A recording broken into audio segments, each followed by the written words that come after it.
Hello बच्चों, मैं sir Nizamuddin Ansari और मैं आप लोग को आज विटस्टोन ब्रिज क्या होता है इसके बारे में कुछ बताने वाला हूँ। क्योंकि जेईई मेंस में देखा जाता है तो हर बार विटस्टोन ब्रिज के कॉन्सेप्ट को लिया जाता है। जनरली विटस्टोन ब्रिज ये जो है ये एक अरेंजमेंट होता है रेजिस्टेंस का भी हो सकता है, कैपेसिटर का भी अरेंजमेंट हो सकता है। लेकिन इसमें कंडीशंस क्या है कि जो भी होने चाहिए एलिमेंट तो वो 5 होने चाहिए।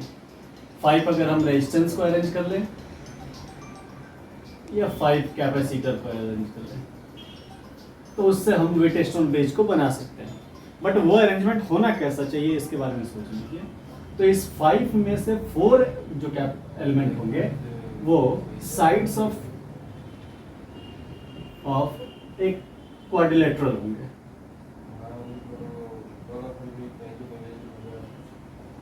इसका मतलब ये है कि हम कोई भी क्वाड्रिलेटरल लेंगे, उनके जो साइड होते हैं 4, वहां पर हम इनमें से 4 एलिमेंट्स को यूज कर लेंगे।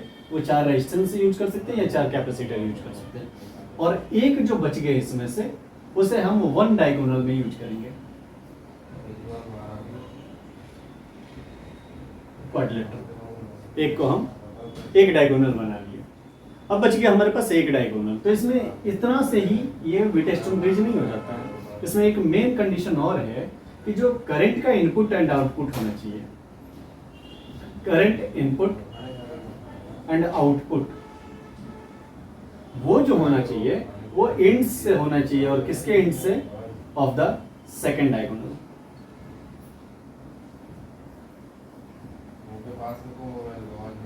अगर करंट का input and output second diagonal के एंड से नहीं होता है तो एक मिक्स कॉम्बिनेशन बन जाता है। लेकिन जैसे ही इस अरेंजमेंट में करंट का इनपुट और आउटपुट सेकेंड डायगोनल के इनपुट एंड से होता है तो वो एक विटस्टोन ब्रिज कहलाता है। ओके, जस्ट हम एक फिगर में हम देख सकते हैं।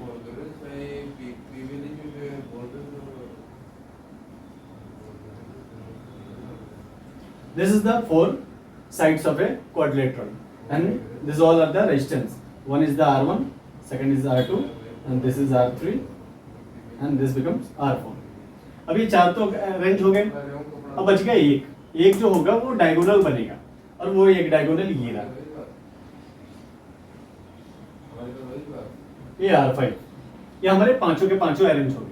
बट इतने से विटस्टोन ब्रिज हो जाए ऐसा बात हो ही नहीं सकता है। हाँ, अब यहाँ पे जो मेन और सबसे इंपॉर्टेंट कंडीशन क्या है कि करंट का जो इनपुट एंड आउटपुट होना चाहिए इस सर्किट में वो एंड से होना चाहिए। और कौन से एंड से? तो सेकंड डायगोनल के एंड से होना चाहिए। तो सेकंड डायगोनल हमारा यहाँ से होगा, तो यहीं से करंट का इनपुट होना चाहिए और यहीं से आउटपुट होना चाहिए। जैसे सपोज कर लो कि यहाँ से करंट आ रहा है तो यहीं से निकलना चाहिए करंट को, तब जाके ये जो अरेंजमेंट है दैट इज विटस्टोन ब्रिज।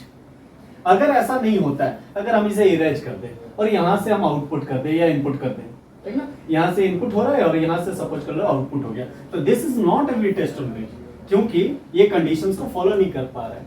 ये जो होगा ये एक मिक्स कॉम्बिनेशन हो जाएगा और इसे हम मिक्स कॉम्बिनेशन की तरह सॉल्व कर सकते हैं। बट विटस्टोन में ये चीज आपको हमेशा रिमेंबर होना चाहिए, the output should be the second end of a diagonal. Okay, तो this is the Wheatstone bridge. अब हम इससे क्या करते हैं? अब विटस्टोन ब्रिज जो होता है वो होते हैं 2 टाइप के। One is known as balance, another is known as unbalance. One is known as balance, another is known as unbalance. अब बैलेंस और अनबैलेंस कैसे होता है इस बात को यहाँ पे हम छोटा से साइड में देख लेते हैं। कैसे हम पता करेंगे कि वो बैलेंस है, कैसे पता करेंगे हम अनबैलेंस है? तो देखिए जो बीच में लगा है this is called diagonal resistance और गैल्वेनोमीटर रेजिस्टेंस।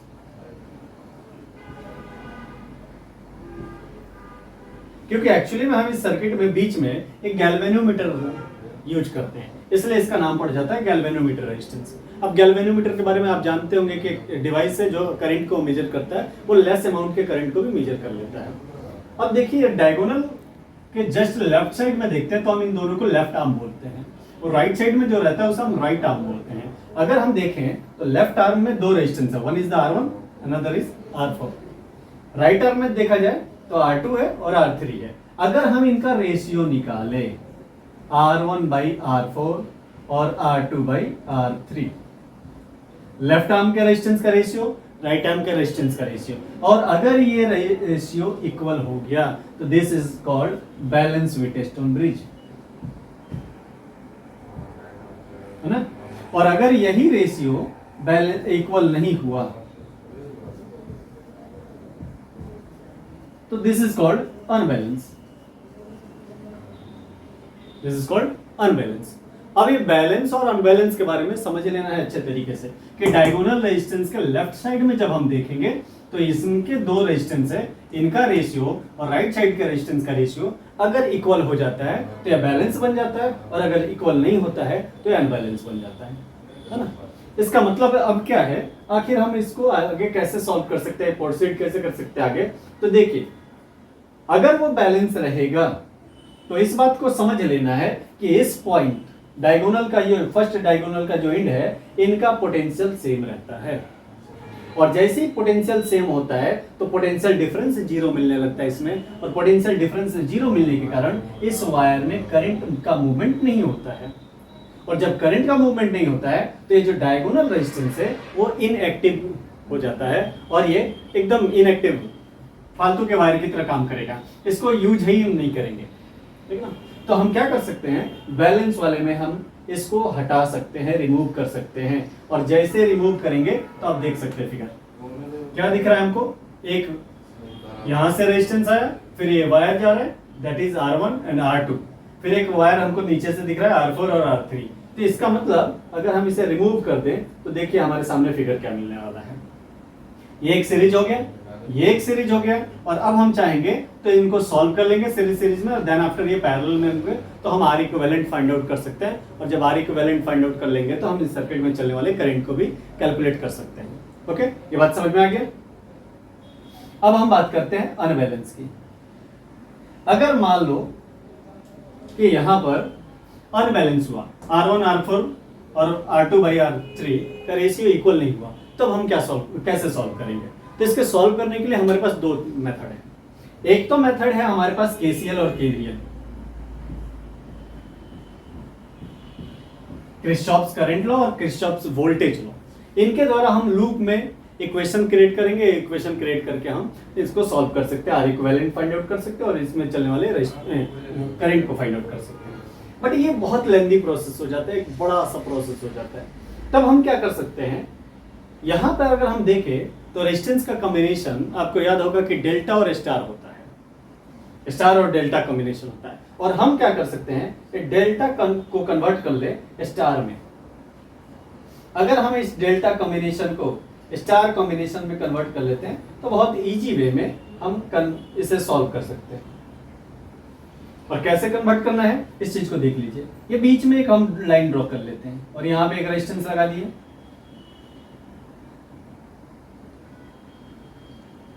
अब आप सपोज कर लो कि this is R1 dash, this is R2 dash और दिस इज R3 डैश। जैसे ही R1 dash, R2 dash, R3 dash आप कैलकुलेट कर लेंगे तो यहां से आपका ये जो व्हीटस्टोन ब्रिज है वो एक मिक्स कॉम्बिनेशन में कन्वर्ट हो जाएगा। तो आपको कैसे कन्वर्ट करना है इस चीज को समझ लीजिए।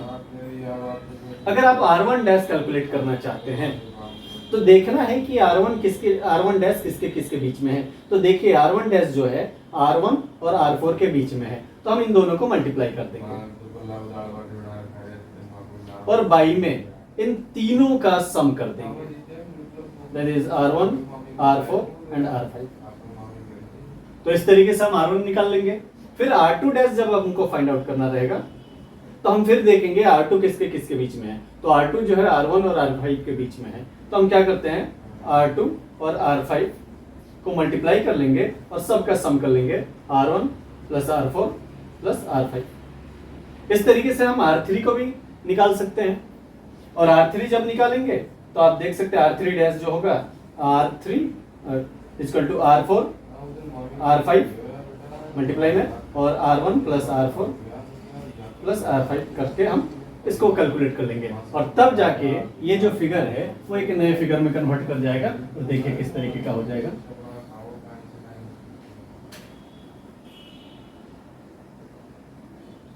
ये हमारा स्टार वाला रेजिस्टेंस है और ये हमारा वीटस्टोन ब्रिज का रेजिस्टेंस है। ये हमारा बन जाएगा, यहाँ पर क्या था हमारा R2 डैश, ये R1 डैश और ये R3 डैश और दिस बिकम R3 और दिस सॉरी ये है R2 और ये है R3 और ये आपके सामने अब दिख गया एक मिक्स कॉम्बिनेशन। इन दोनों को हम सीरीज में सॉल्व करेंगे, इन दोनों को भी सीरीज में सॉल्व करेंगे, देन आफ्टर ये पैरेलल होंगे और उसके साथ ये सीरीज हो जाएंगे और इस तरीके से हम R इक्विवेलेंट फाइंड आउट कर सकते हैं।